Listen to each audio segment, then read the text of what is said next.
recording now. We seem to have a nice group of people together already. Have a quick glance at some of this stuff here. I did load the article, but I have to keep loading it. It particularly is talking about the sustainability stuff that we've been looking at over the last couple of weeks. Let me just got it there. Any comments about the concept of vertical farming? Why is vertical farming becoming such an essential part of our lives, and certainly will be an absolutely essential part of our lives going into the future as well?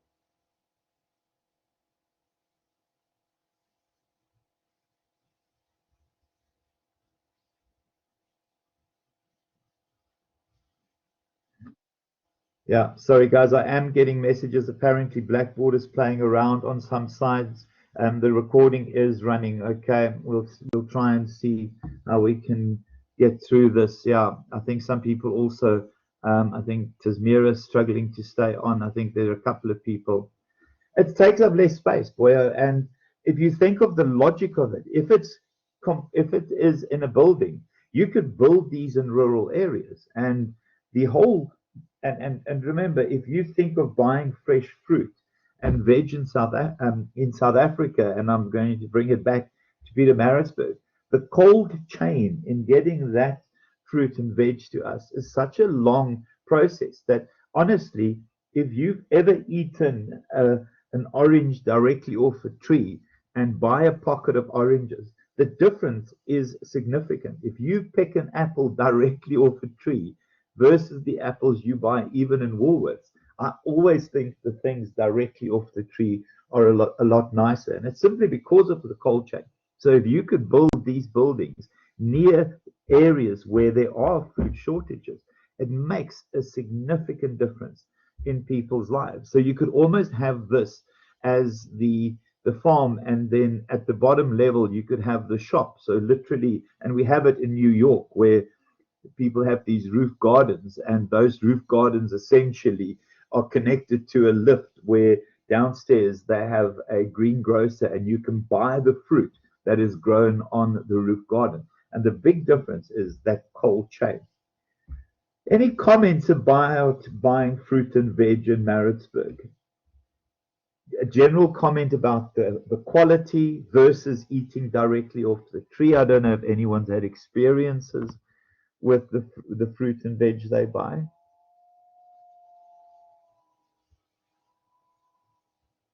I only buy fruit and veg from, I say only, generally buy fruit and veg from Woolworths.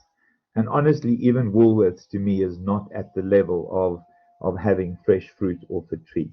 Any comments on that, or is that a little bit unfair?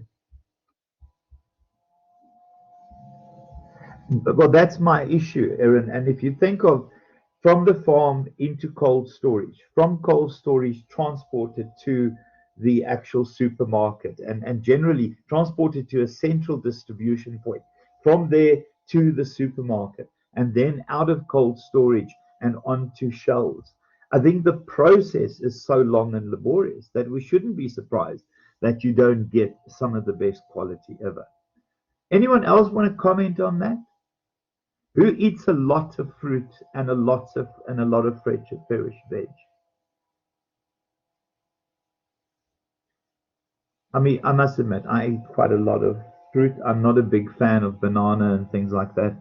I really freeze bananas the moment I get them, and I drink them in my morning breakfast. But I eat a lot of apples. I certainly eat a lot if they've fresh green peaches. Yeah, that's the one, Tariq. It's that moment of, I picked this, I eat this. And I think sometimes finding stuff on shelves aren't the best. Having said that, obviously our supermarkets try the best.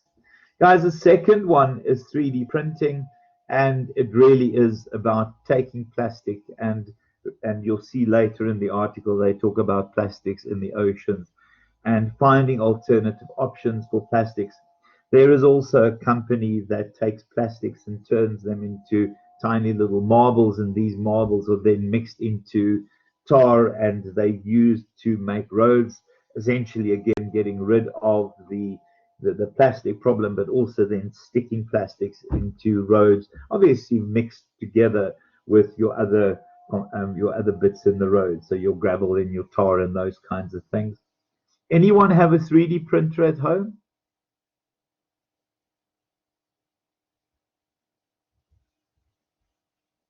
To me, if this were America and I had asked this question, almost every single person would have said, we have a 3D printer at home.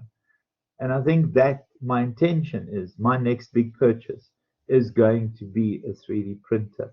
I think we can do so much more with it. And I also think, to be brutally honest with you, there are lots of business opportunities in 3D printing. And those of you that are going to go out on your own, think of 3D printing. It is so new in South Africa. The technology, regrettably, is quite expensive in South Africa compared to what they are.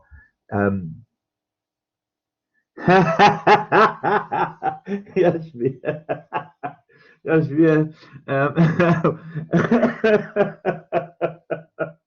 I actually don't know what to comment about that, boy. You don't have a normal printer at home. Anyone else not have a normal printer at home?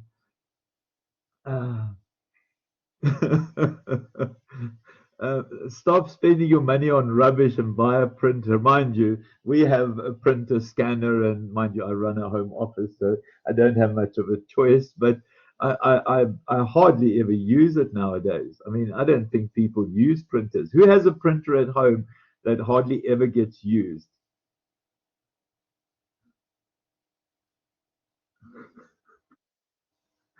Yeah, Noxa, they sit and they literally are like white elephants. I must admit, I can't remember when last I printed. We do some scanning on it, but again, it's not a huge thing. I think we can get away from printers, and the simple truth is, and this is me just almost correcting myself, we should be moving to a paperless society. So why have a printer? So maybe Yashvir, you're more 2030 than 2021. I was concerned that you were more 1930 initially. So we'll just say you're more 2030. You're ahead of the curve.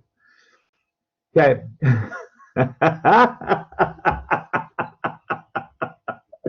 Guys, and then just battery storage. Yeah, I think this is very big.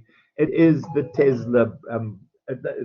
It's almost a wall of batteries, and you able to keep things going. And these walls of batteries can connect to solar, and essentially should be able to take you off the grid.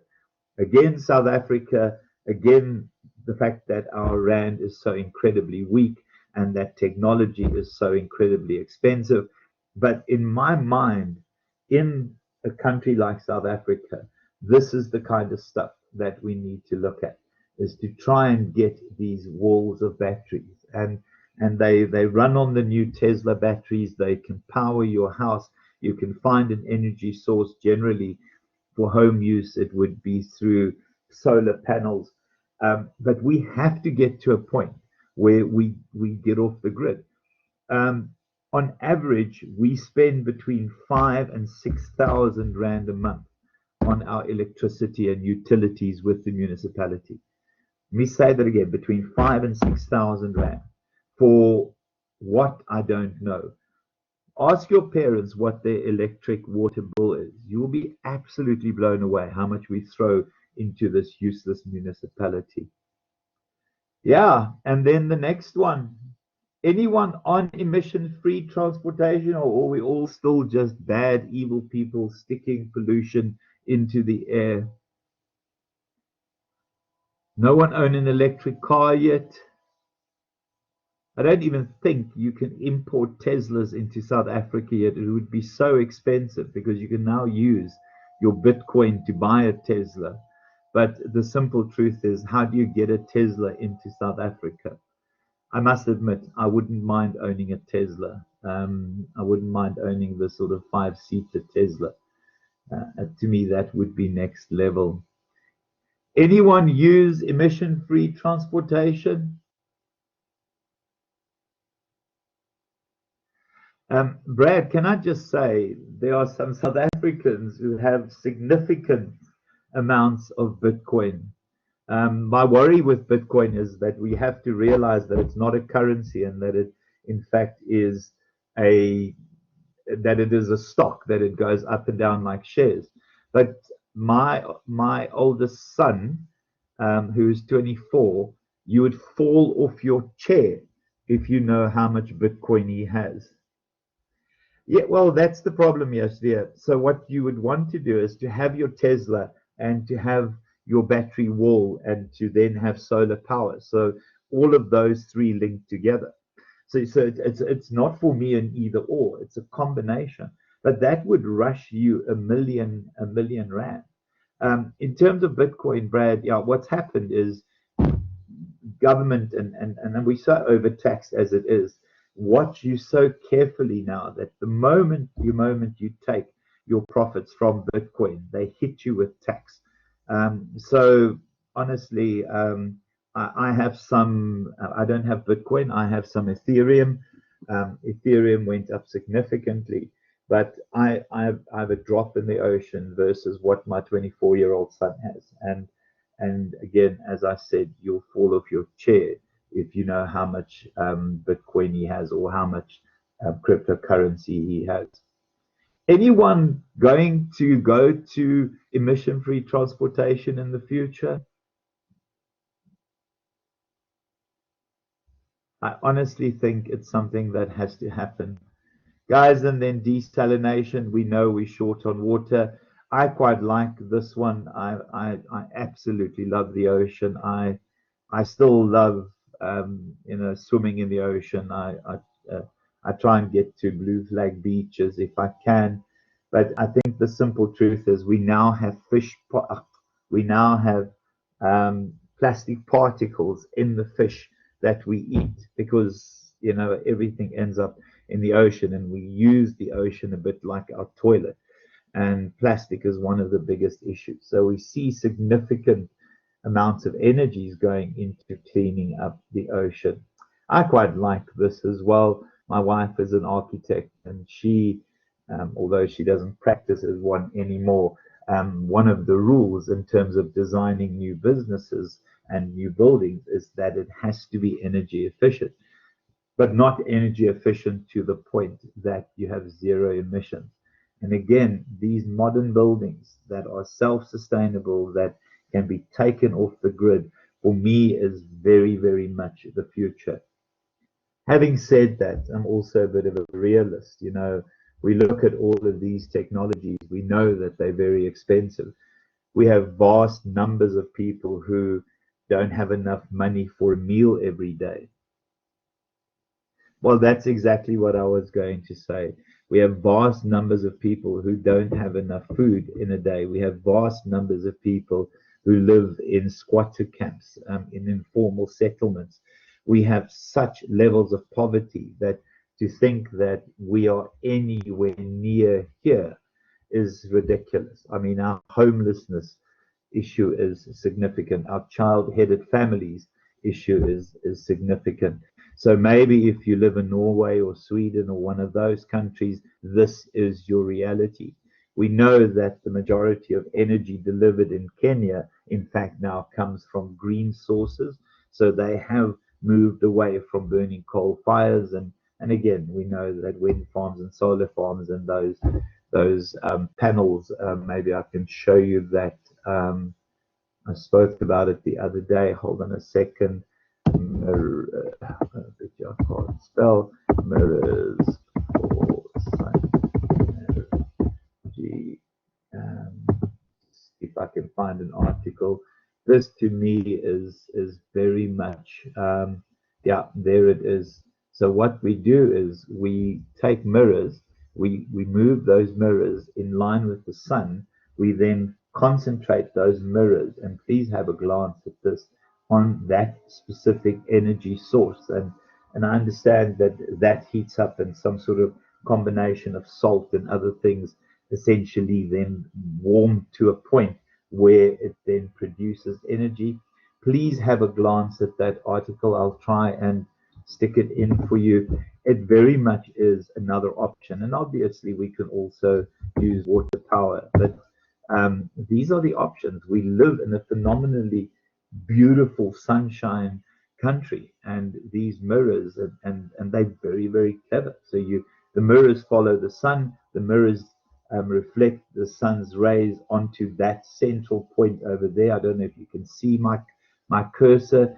That then warms up and heats up a form of salt and other chemicals, and that then produces energy. And it is 100% completely natural.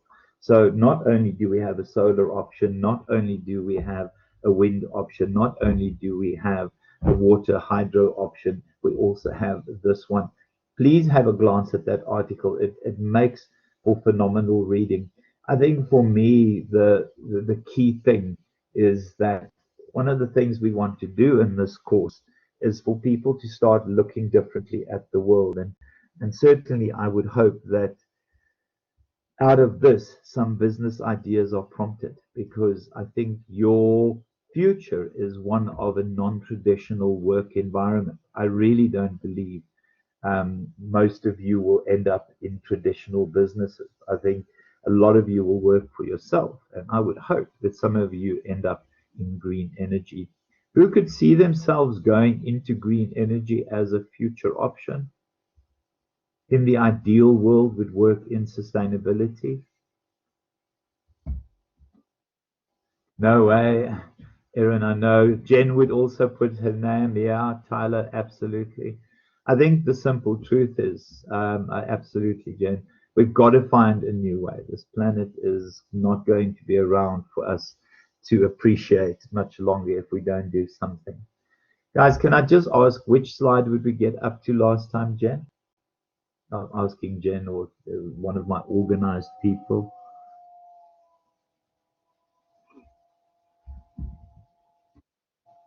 Slide 6. Thank you.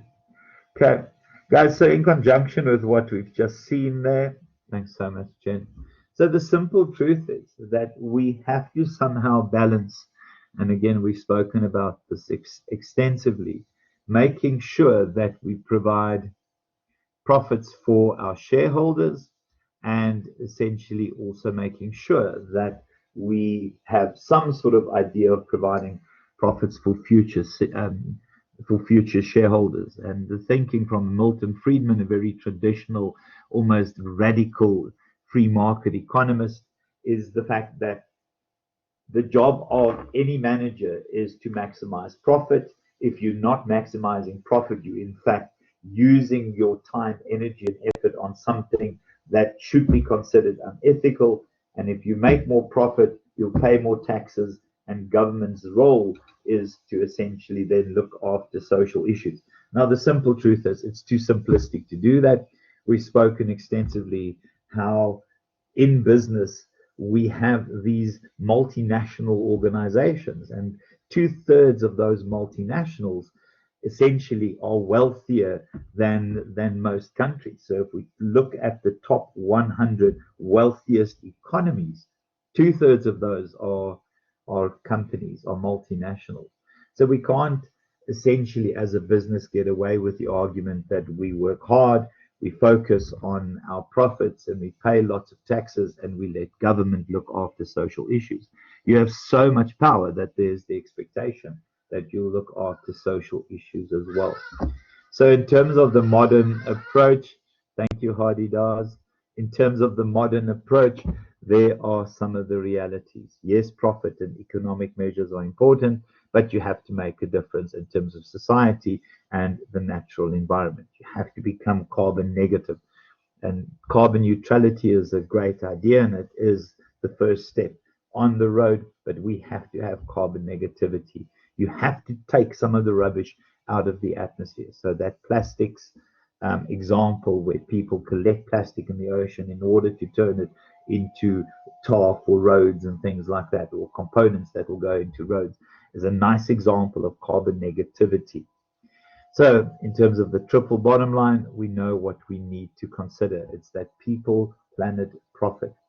So if we look at only focusing on short-term results, the reality is that we've become so obsessed about impressing our shareholders and giving them great dividends that the company will run out of steam. And I don't know if I've mentioned this in class, and if I have, my apologies. I do a lot of lectures. But if you want to read a scary story, just look for Enron. Enron went from $64 billion in assets in about 1990 to complete bankruptcy in 21 days. The movie to watch is The Smartest Guys in the Room. And it's an eye-opener. I'm just typing Smartest Guys in the...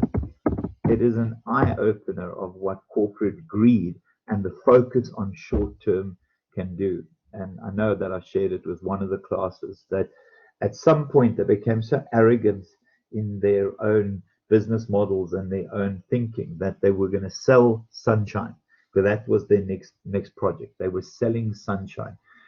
Please have a look at finding that on YouTube, Smartest Guys in the Room, but also have a look at Enron. It must have been about 1990. Enron going from 64 billion, and if my numbers aren't perfect, to complete bankruptcy in 21 days. Now, if you think that money doubles in value, let's say about every 10 years, so that 64 billion or 68 billion, I think it was 64 billion, in the year 2000 would have been 128. In the year 2010 would have been 256.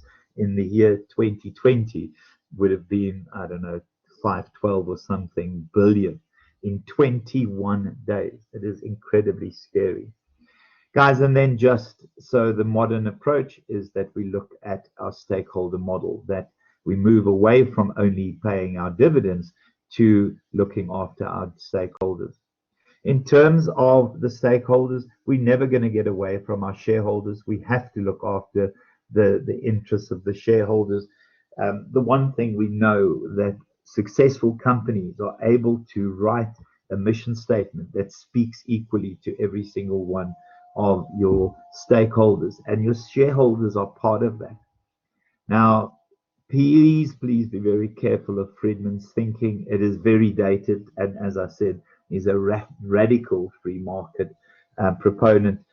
The simple truth is we can't simply worry about profit, and then because there's more profit, we pay more taxes and we expect government to look after social needs. We have governments like the South African one where we have so much corruption and so much theft that nothing will ever happen. And in fact, nothing ever happens despite the taxes that people pay. So in terms of the stakeholders, have a glance at that. Your customers, always going to be those individuals who use your products and services. Give me examples of companies that you have stopped supporting because of not caring about customers. Because we vote with our feet. The simple truth is, when we get mistreated, we vote with our... I agree with you, Sharice. I don't know what has happened at GAME, but they've lost their customer essence. You're welcome, Edgar's as well. I really can't remember when last I put a foot in Edgar's. I had an Edgar's account up till about, I must be 10, 12 years ago. And despite never missing a single payment, I kept getting threatened that I will be handed over and will affect my credit rating if I miss a payment. And I honestly canceled my Edgar's account. My wife's Edgar's account has also been canceled. Why Amazon, Aaron? And I understand from an ethical perspective where they mistreat their staff. So from a, I suppose, social, ethical, conscience perspective, I can actually understand why people don't support Amazon. Why is it for you, Aaron? Amazon? Okay, so it is those reasons where you make $13 billion in 1 month during the lockdown, but you will not spend money on getting PPE for people who are dying of COVID in your warehouses. And the attitude is tough luck, because we'll just bring in more robots. You know, they've got over 1,000 robots in their warehouses already. And as AI improves, employees will disappear. Any other companies that you've stopped supporting? It is, but boy, and I know that he is slightly divorced now from the company. Yeah, no, I know that, but it still is a culture thing. The Jeff Bezos thumbprint will be on Amazon all the time. So yes, I know that he's not CEO anymore, and I think it's a tactical move, to be honest with you. Guys, anyone else stopped supporting specific companies because of the way they treat customers? Yeah. CNN. Why CNN, Tim? What the hell? Are you a Trump supporter? CNN. Oh, absolute horseman here. CNN is the only right news. Oh, gosh, the Trump has infiltrated your brain. It's not fake news. It's the only real, proper, decent news source in the world. Donald Trump saying it's fake news doesn't. Oh my word. Yeah, fake news. You want to see fake news? Go watch Fox. That's fake news. Okay, guys, and then just in terms of employees, remember we've spoken about how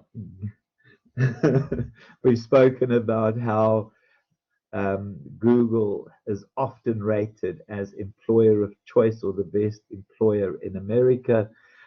If you want to, and you've got a browser open, let me see who are the current, um, and obviously, well, let's say best employer in South Africa. But the one thing we know is that companies essentially get a reputation for badly treating their employees. And essentially, what happens is people will then just not work there anymore. So in South Africa, and I think it's 2020, I don't know who they have here. Okay, I would have to look. Oh gosh, there's so many. This one here says Samsung, Amazon. Oh my gosh, Amazon, IBM, Microsoft. Yeah, and this is Business Tech. Let's see what Business Tech says is our top companies. Avenge, Discovery. Yeah, no, not surprised. Old Mutual, Absa, Sanlam, and then top companies in the world, Samsung, Amazon. There's no way that they're the top employers. I cannot. According to this rating, Amazon is second, IBM is third. I understand that. Microsoft, I understand. LG, I understand. Alphabet, which is obviously Google, is number eight. This is a global one.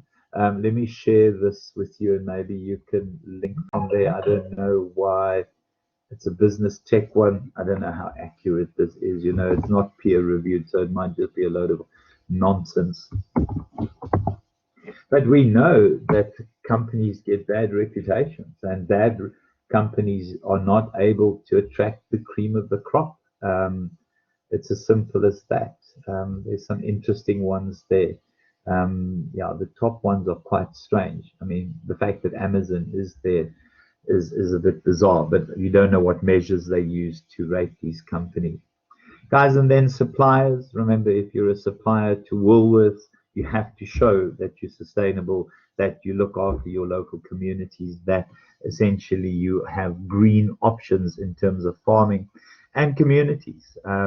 We know that there are some really good community-based companies where essentially the company is part of the community, becomes part of the community's existence, improves that existence. We used to see it with mines in South Africa, but with some of the massacres and things that's happened on mines, that whole relationship has changed as well. So, in terms of the idea of moving towards stakeholders, I think the simple truth is that you have to understand who your stakeholders are. So, often we'll create a stakeholder model. You have to divide your stakeholders into those two groupings. But the first one is your primary, these individuals are direct claimants in terms of the business's operation. So, your employees and your customers and your suppliers, and then secondary, which would be the community. Now, when we think of the community, it's that area where we want to do good.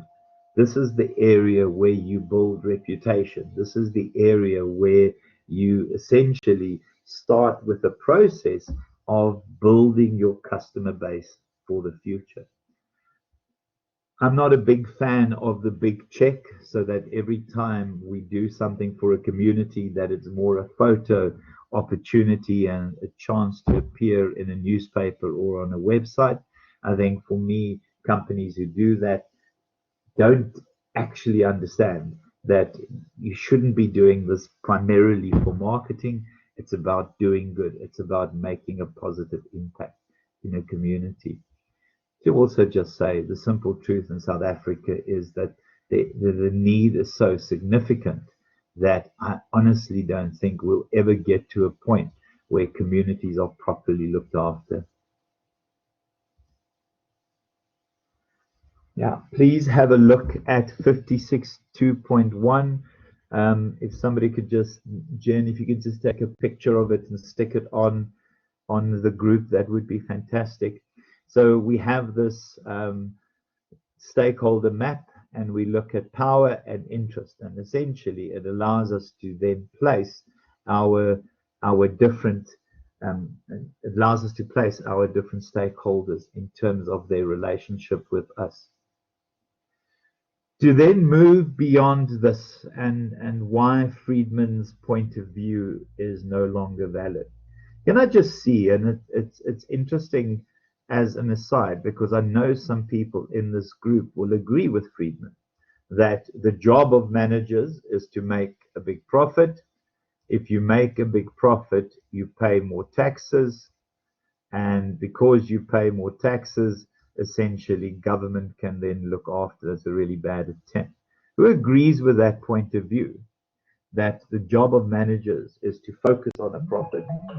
And if they make profit and make more profit, they pay more taxes, which then gives government more money to look after social needs.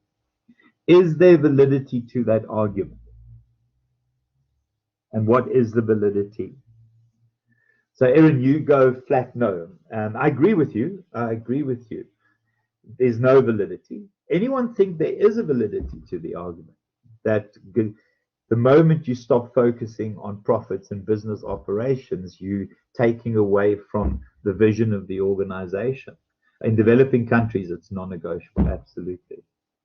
Yeah, so the Friedman's point is interesting, but it again is more taxes and to government. We know governments don't use the money the way they should. To also just say, if you are in the top 100 wealthiest economies in the world, the people who made you wealthy are your customers. Those customers form part of communities. And it's almost a way of saying thank you to your customers for actually making you wealthy. So the kinds of challenges we have, yeah, since Friedman's days, twice the number of humans on the planet. Remember, we talk about, what is it, 7 or 8 billion. I'm never sure about the number. Sometimes it's 8 billion, sometimes it's 7 billion humans. My concern is that essentially 3 times more food and water, and the scary thing is that we will run out of fossil fuels, but fossil fuels contribute to global warming. Remember, we spoke about how we consume 2 planets worth of resources. So if you have resource on a planet, you allocate it for the year. By June of the year, you've used up your allocation of resources from the planet. It's actually incredibly scary. Guys, and then this new level where we are, this epoch, and I'm not going to try and pronounce Anthropocene. I think the reality is that we have got to a tipping point. And in my mind, this tipping point might be the point of no return. But the suggestion is that we're at this tipping point. And if we get things perfect, if we become sustainable, if we use green energy, if we become carbon negative, we can reverse where the planet is. We can fix where the planet is, and we can make sure the planet is around for a lot longer. The concern on the other side, and half of my brain says this, is that we're at a point of no return. that we have consumed so much that our ways of using Mother Nature has got to a point that we cannot reverse the damage already done. Any comments on that? Have we got to a point where we can, with the right actions, still fix the planet? Or have we gone to a point of no return and everything is going to deteriorate into the future? That we're too late to fix things?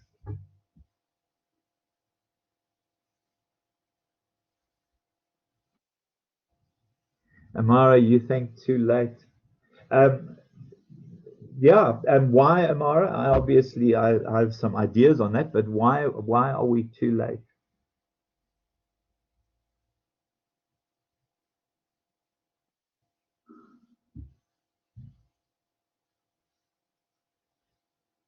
Yeah, will they though, Erin? Will they though? You know, the fact is that they invested so much money in Kusili, and I can't remember the other one. There's still a chance. I think the biggest challenge for me in terms of that side there, where we can still turn around the demise of Earth. Sorry, hold on. Yeah, that's it. But and I did share this with you in class. China has a sorry, my apologies for that. China has a 5-year plan on how to become independent in terms of all their electronic requirements. Yet they don't have a single plan on reversing the impact of global warming going forward over the next 5 years. And China's attitude is when America went through industrialization, they literally polluted and used the resources from the planet. Now that China is going through industrialization, people are now saying, well, don't pollute. But essentially, America had their chance to pollute. Now it's our turn to pollute. I really worry about that argument.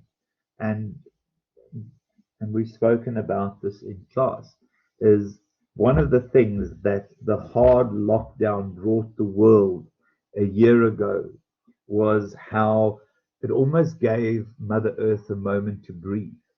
There were those moments where fish were returning to rivers that they've never been in, where animals have started coming back into cities, where that industrial noise has essentially given with stopped working, and essentially the vibration essentially had a positive impact on animals. And somebody said you could see the top of the Andes from India because the pollution went. So the simple truth is Mother Earth will react in a way to look after herself. And I know that it sounds a little bit ethereal to say that, but the simple truth is the planet has been around for millions and millions and millions of years. Humans arrived, if we think of the planet as being a 24-hour day, humans arrived at 5 to 12 before midnight in terms of reducing the time that the planet has existed into a 24-hour day. And if a planet can survive a couple of million years, it will shake us off. It will do something to protect itself against humans. But Eskom is a sideshow. My biggest concern, and Eskom is a mess, is China and their attitude to the natural environment. I'm worried that we've gone past the point of no return, where human greed, where essentially the need for economic success is so strong, and we have so much pressure on companies to reward their shareholders, that greed is not going to change. And remember, one of the challenges is that it's the choice between doing good in terms of the planet and, on the other side, if we look at it simplistically, the idea of economic performance. So for me, one of the biggest changes that technology allows us to do is it allows us to use the word and, because traditionally the way we looked at the world was either pollution and damaging the planet, or economic success and the push for economic growth. What technology allows us to do is to do the and it's adopting that approach where we have looking after the planet and economic growth. Unfortunately, China doesn't see it like that.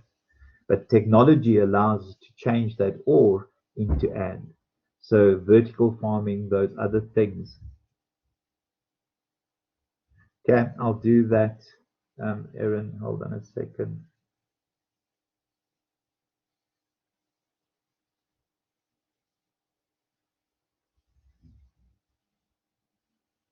Oh my word, okay.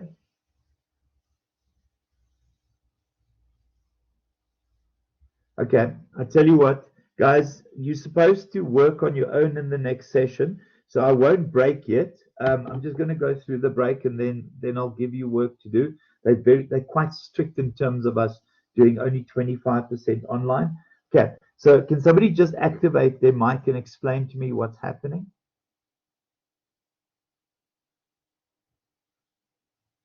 Brad, you've said that our test week is in 2 weeks' time.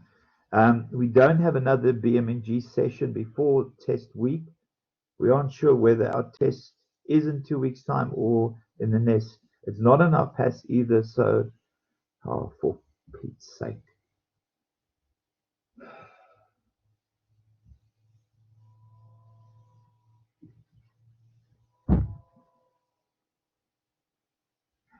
Okay, guys, I tell you what, take a quick 2 minute break or take a 5 minute break. Let me try and sort that out so that I can get a sense of what's happening. Take a 5 minute break, stay close though, and we'll continue and then we'll let you work on your own. This is frustrating. Okay, please just give me a second there, guys.